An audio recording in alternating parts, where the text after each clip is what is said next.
You ever get evicted by your own parents? No, seriously. Not a landlord. Not an angry roommate with a cleaning chart.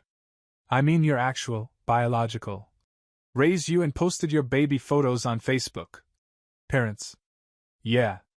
That happened. I'm Eli. 24. Freelance video editor, occasional DoorDash driver, and up until recently, unpaid therapist to two middle-aged people who think boundaries are what the neighbors should have built taller. After college, I moved back in with my parents. Not because I'm lazy, but because I majored in digital media. Which basically means I can animate a logo and cry over Adobe subscription fees. Rent in our city is a joke, like punchline in a bad stand-up comedy set kind of joke, so moving home was the only financially sane option. The deal was $500 a month for rent. They called it responsibility. I called it extended punishment for being born without a trust fund. It wasn't a bad arrangement at first. I kept to myself, helped with chores, even fixed the Wi-Fi more times than I can count, which, to them, was equivalent to saving the Titanic. My younger brother, Josh, of course, paid zero.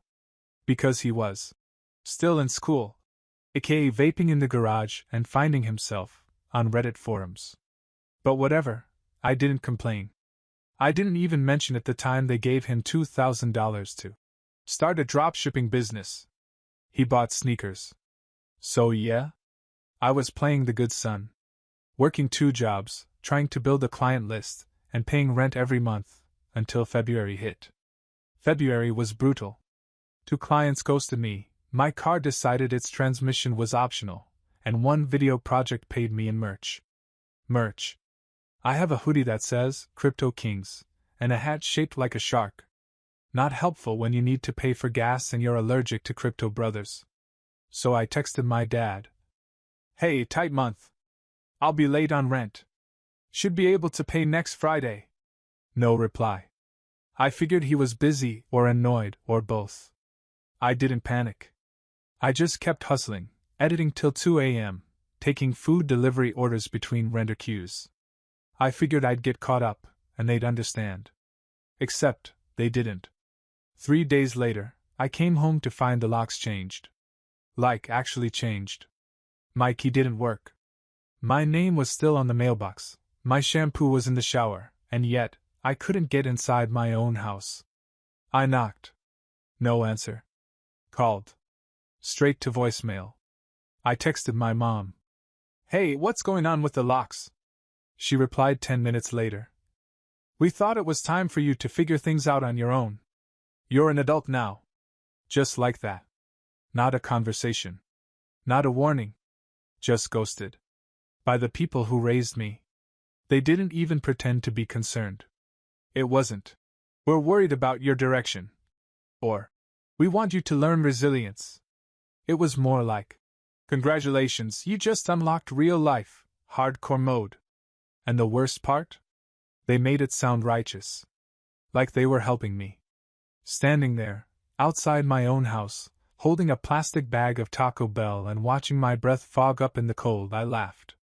Not because it was funny, it wasn't. But because I had 2 choices, laugh, or cry until my Crunchwrap Supreme got soggy. I slept in my car that night. Not because I didn't have friends. But because I was too embarrassed to tell anyone what happened. Too ashamed to admit that I'd been kicked out by people who once packed me SpaghettiOs for lunch and called me, sweetheart, in public. The next morning, it got worse. They didn't just lock me out. They relocated my stuff. And where they sent it was somehow even more insulting than the eviction itself. Yeah. We're going to talk about that in part 2. So, back to the morning after my very cozy night in the driver's seat of my 2012 Mazda with a broken seat warmer, and a Spotify ad playing every 4 minutes. I woke up to a text. From my ex. Yeah. That ex Maya. The one I dated for 3 years, broke up with 10 months ago, and hadn't spoken to since the great pasta fight of last spring, when she threw rigatoni at me for forgetting our anniversary and I asked if her Etsy store counted as employment. It read, Hey. Your parents dropped off a bunch of boxes? Said you were moving? They're on my porch. I stared at my screen, blinking like the words might rearrange themselves into something that made sense. Because surely my parents didn't just dump all my worldly possessions on the doorstep of the girl who once subtweeted me for a month straight. But they did. Oh, they absolutely did. Maya sent a follow-up photo. There were 5 boxes, a duffel bag, and I kid you not, a framed poster of The Office that my dad once said was low-effort comedy. Now sitting proudly beside a potted succulent and a cat scratching pose that absolutely wasn't mine. I texted back. What did they say exactly? She replied. Your mom said he's not answering, and we figured you had space. Then she asked if you still liked oat milk. Reader, I did not still like oat milk. I had never felt so insulted and lactose-free in my life. Now, to be fair, Maya and my mom had stayed weirdly friendly post-breakup. The kind of friendly that made holidays awkward. My mom once told me, she's like the daughter I never had. Which, as her actual son, felt like being replaced by a Pinterest board. But this was a new level of petty. They didn't just lock me out. They offloaded me. Recycled me like an old printer they didn't want to throw away but didn't want in the house either. And they didn't tell me. No call. No heads up. Just poof, gone. Boxed up like I was a seasonal clearance item. I drove over to Maya's, hoping she wouldn't be home. No luck. She answered the door in an oversized hoodie, hair in a bun, giving off strong, I'm about to ask deep emotional questions you're not ready for. Energy. Wow, she said. Rough week? You have no idea. I started collecting boxes while trying not to make eye contact with her cat, who looked personally offended that I was breathing his air again. Your mom told me you were freelancing, she said casually. That you'd fallen behind on rent. Nice to know she's still giving updates. I muttered. She shrugged. She was always good at sharing your business. Just not with you. Ouch. But not inaccurate. We stood there in silence for a moment, while I loaded the last box into my trunk. I thought maybe she'd press for more. Ask how I was doing. Ask if I needed help. But instead, she handed me a bag. Your old headphones. Found them with the boxes. And this. She pulled out a crumpled sheet of paper. Your 5th grade poem about dragons. It was taped to your desk drawer. Sentimental or just embarrassing? Both, I said. Mostly embarrassing. We smiled. Just for a second. Then she said, Don't let them get away with it. I blinked. With what? Acting like they can treat you like a tenant one day and a burden the next? You're not a failed investment. You're their kid. That hit harder than it should have. Because the truth was, I'd been carrying this guilt, like I'd done something wrong by struggling. Like missing 1 month of rent somehow canceled out everything I'd done to stay afloat. The late nights. The side gigs. The fact that I never once asked them for more. They'd been waiting for me to fail. And the second I did, they locked the door. As I drove away, I realized something. They hadn't kicked me out because they had to. They did it because they could. And from that moment on, I knew something had to change. Not them. Me. I was done trying to earn space in a house that never really felt like home. Next step? Find somewhere to stay. And maybe, start building something that couldn't be boxed up and left on someone else's porch. After leaving Maya's place with my dignity in one hand and a box of mismatched socks in the other, I did what any adult man with no stable income and a recently revoked house key would do. I Googled monthly rentals cheap AF and hit up every Craigslist post that didn't look like a murder setup. I landed in a basement. Literally. A basement. It was $400 a month, cash only, beneath a retired dentist's house who said I could use the microwave, but not the blender, that's for family. The carpet smelled like wet dog and sadness, and the furnace made noises like it was holding a grudge from the 70s. But hey, there were walls, a mattress, and a shower with water pressure strong enough to peel paint. And best of all? It was mine. No passive-aggressive sticky notes. No lectures about financial responsibility. No lockouts disguised as life lessons. Just me, my beat-up laptop, and the soothing hum of the boiler wheezing its last breath. I texted my parents the new address. Kidding. I didn't tell them anything. Instead, I changed my number. Not impulsively, I thought about it. Spent 3 nights staring at my phone, reading and rereading the last message from my mom like it was a breakup text. We just want what's best for you. Sometimes tough love is the only love left. Right. And sometimes, what's best for you is just code for you're not convenient anymore. So I logged on to my carrier app, clicked new number, and when it asked for a reason, I checked unwanted contact and smiled harder than I had in weeks. Because for once, I wasn't just surviving the fallout. I was drawing a damn line. Of course, they noticed fast.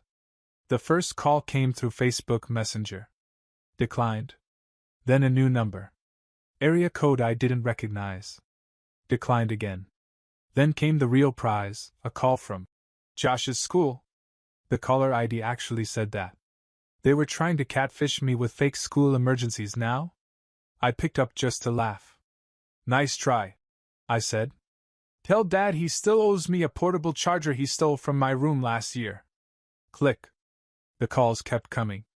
Different numbers. Different tactics. Once I got a voicemail from a real estate agent, claiming I'd won a free consultation. Sure, Sharon. Let me just invite you into my trauma closet while I'm at it. They didn't want to check in. They wanted control back. But I was done giving it to them. Instead, I poured everything into building my business. Started cold emailing companies like it was my job, because it literally was. Took on every gig I could get.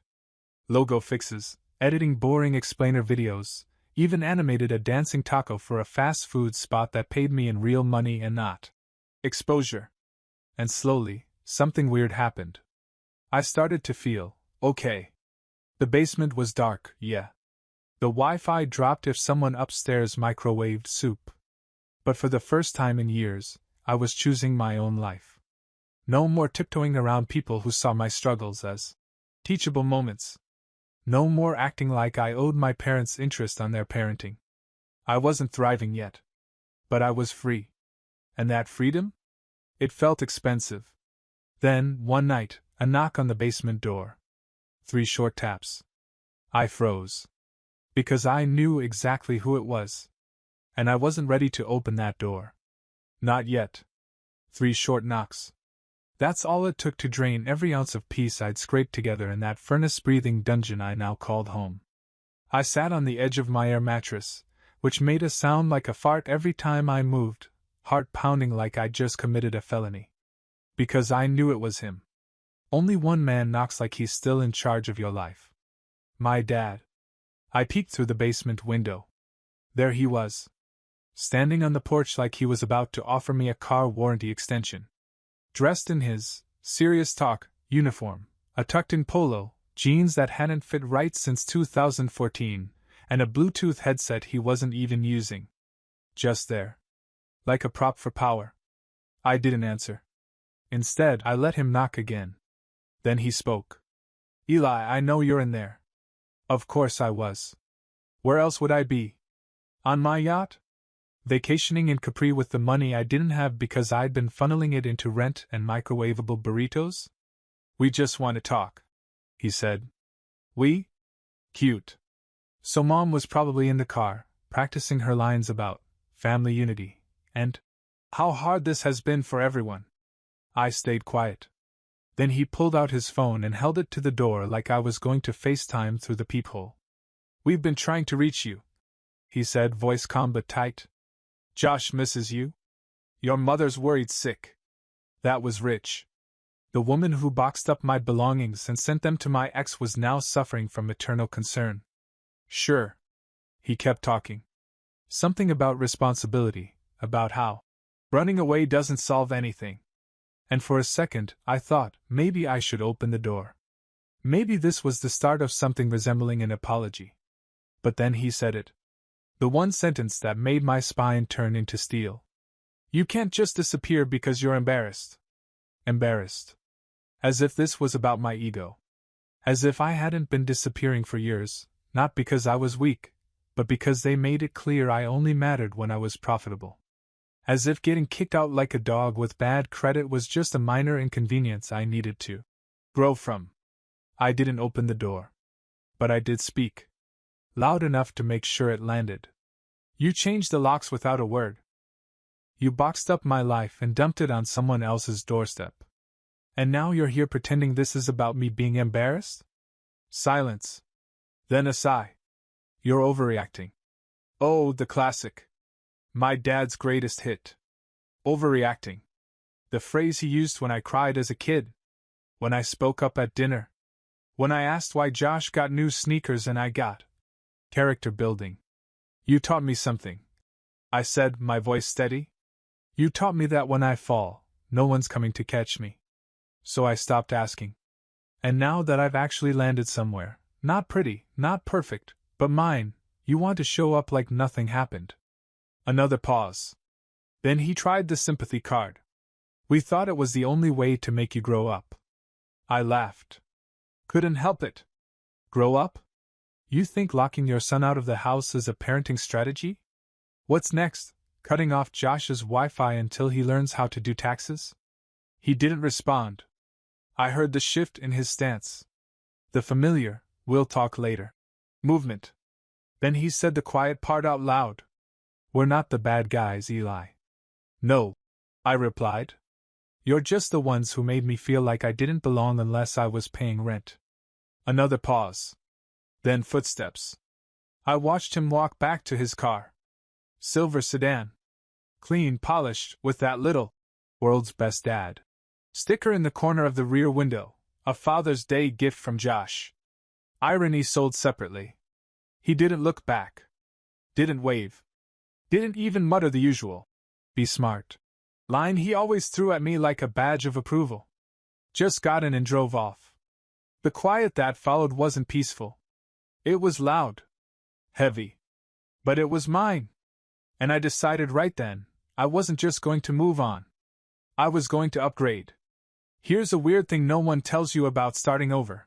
It doesn't feel like a movie montage. There's no upbeat indie track, no motivational push-up scene, and absolutely no hot neighbor who randomly drops by with banana bread and financial advice. Nope. It looks more like this.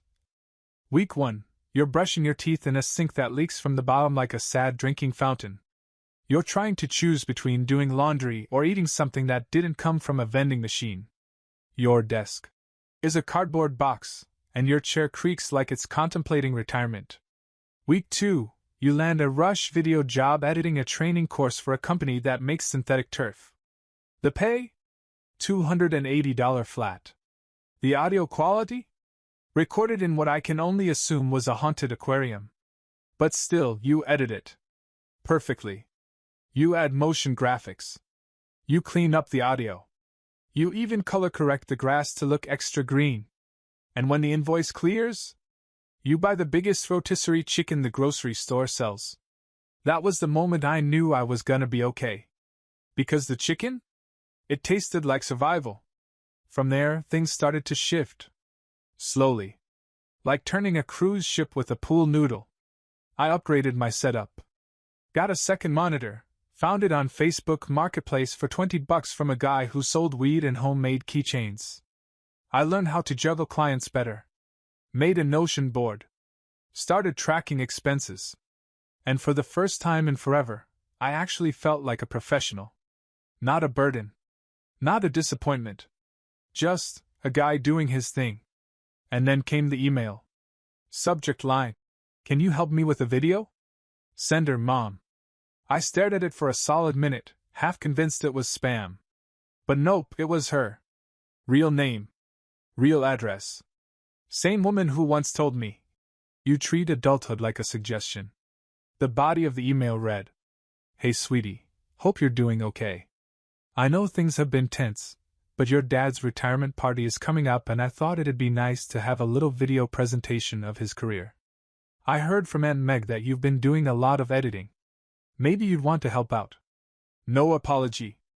No mention of, kicking me out like a stray cat. Just a request for free labor. Dressed up in fake cheer. I didn't reply.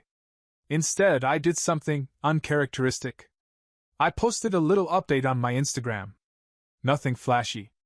Just a photo of my new setup, dual screens, clean desk, plant in the corner for aesthetic stress relief. Caption: when you build something from scratch, every pixel counts. 15 minutes later, Mom viewed the story. Then Dad. Then Josh. He reacted with a fire emoji. I'm choosing to believe it was supportive and not sarcastic. But here's the kicker. The next day, my Venmo lit up. A request. $500 from Mom Cupcake.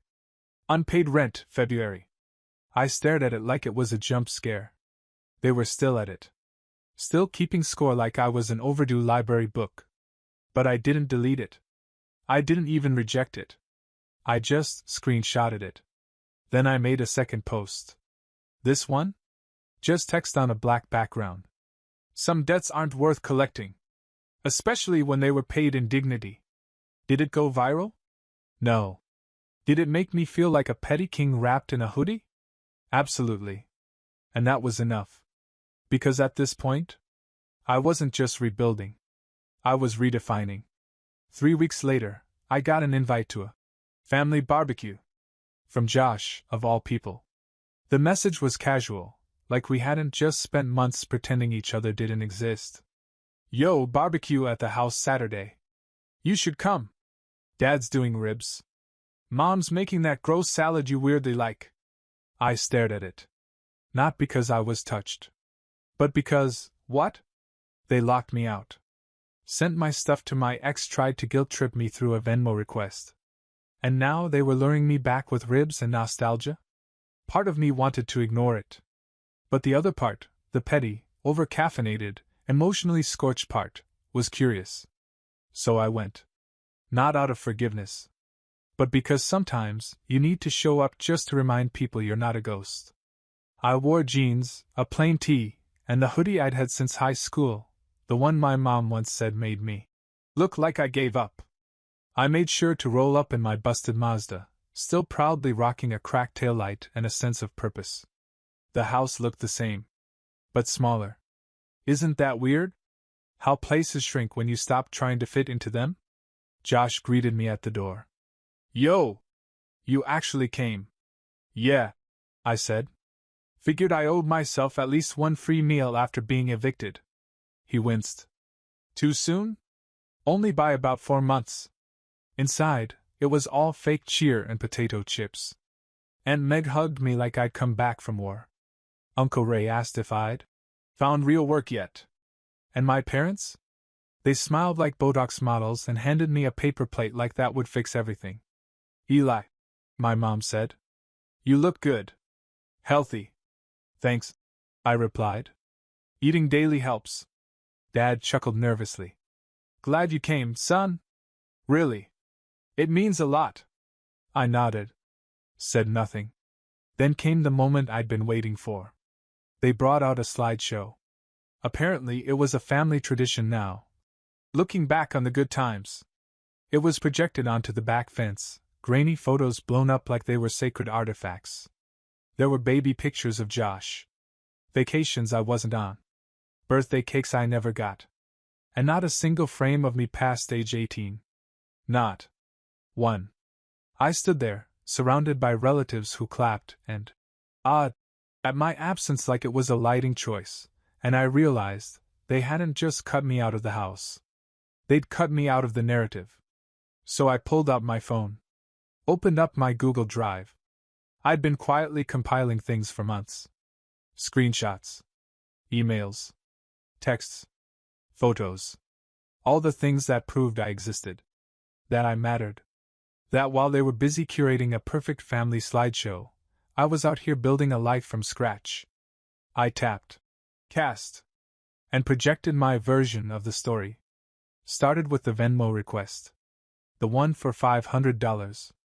Then the text where Mom said I wasn't showing enough gratitude for tough love.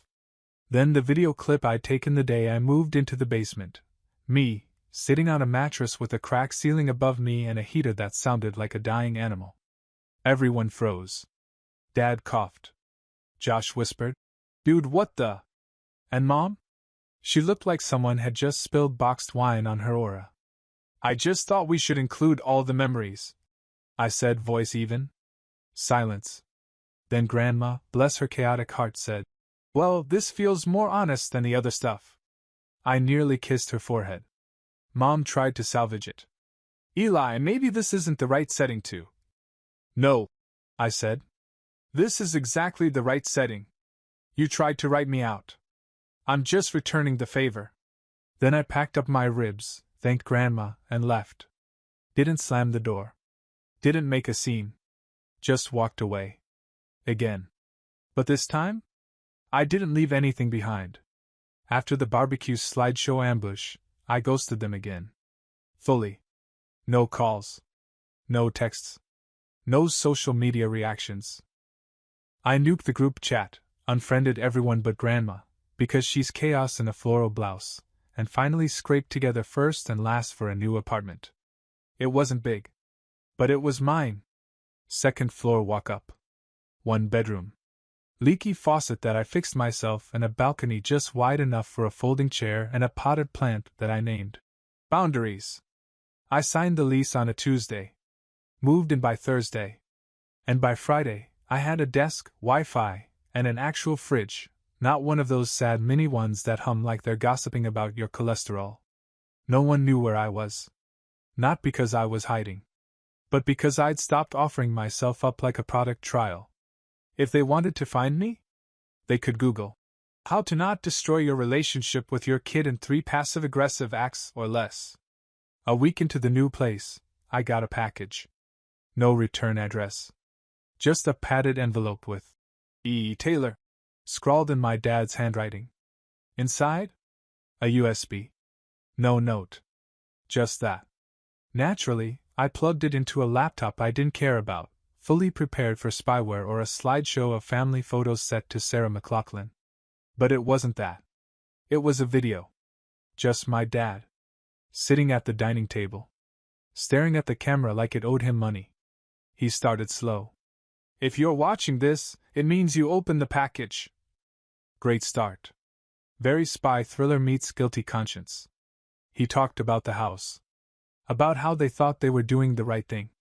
About how hard it was to watch you struggle and not intervene. Then he said, we didn't know how to help without enabling. That line stuck with me. Because the truth is, they probably thought they were helping. The same way you help a bird fly by throwing it out the window and hoping gravity takes a break. Then, and I'll admit, this shocked me, he actually said the words.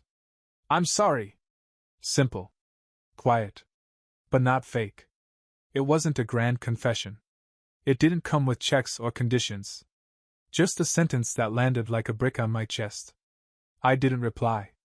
Not right away. Instead, I made a little Christmas card of my own. No glitter. No group photo.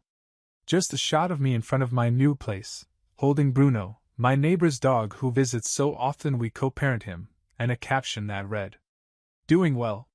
Please don't forward. I mailed it to their old address. The same one that never really felt like mine. 2 weeks later, Mom tried to FaceTime me. From Josh's phone. I let it ring. Then muted it. Because here's the thing, forgiveness isn't an on-off switch. It's a dimmer. And mine was still flickering somewhere between, not yet and, we'll see. But I wasn't angry anymore. Not like before. Now, I just didn't need anything from them. And that was its own kind of peace. It's funny, the first time you ignore a call from your mom, your thumb hesitates. By the 10th time? You don't even blink. It's just silence. A different kind of silence than before. Not the hurtful kind, where you're waiting to be invited back in. This one's peaceful. Chosen. Earned. I've got a new number now. New address. New lock on my front door that I bought, installed, and own. The name on the lease? Mine. The emergency contact? Me. There's no plan B anymore, but there doesn't need to be. Because for the first time in a long time, I'm not living in someone else's idea of who I should be. My parents still try.